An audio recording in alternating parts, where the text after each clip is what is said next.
এটাই সেই শাহী চুটি কাবাব যেটা খাইছিল বাংলার নবাব।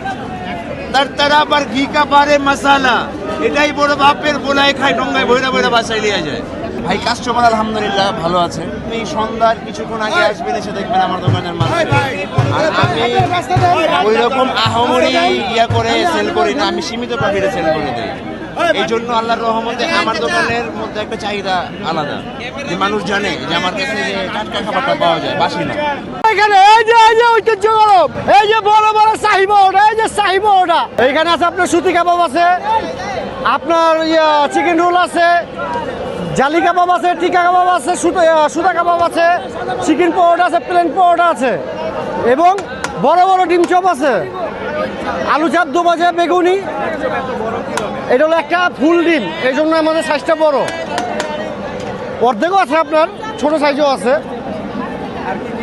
আপনার এই আলু চাপ আছে, দো ভাজা আছে, বেগুনি আছে, শাহী পরোটা আছে। এটা 500 বছর আগের তো এইখানে বেচা কিনা হয়। এখানে আপনার মুরগির কাবাব, গরুর শাসলিট, মুরগির শাসলিট, কোয়েল পাখি, টিকা কাবাব, জালি কাবাব, ছতি কাবাব, ঐতিহ্যবাহী এগুলোই আছে। ওই যে আপনার এই যে শরবত আছে, দই বড়া আছে, মাছের বড়া আছে, তারপর ওই যে ভাজা পুরি আছে। এটা আমি মনে করেন খাওয়ানোর অনেক সুস্বাদু খাবার ভাই, যে কেউ খাইতে পছন্দ করে ভাই। পুরো বাংলাদেশের মানুষ এখানে এটা আমি গর্ব। স্পেশাল এই যে সপ্ত সামনে আছে, সব স্পেশাল খাবার এখানে। বড় বাপের পোলা আছে, খাসি আছে, এই যে এদিকে আছে, সব আছে। স্কুলের খাসি নাকি পাওয়া যায়? স্কুলে এটা তো শিক্ষিত খাসি।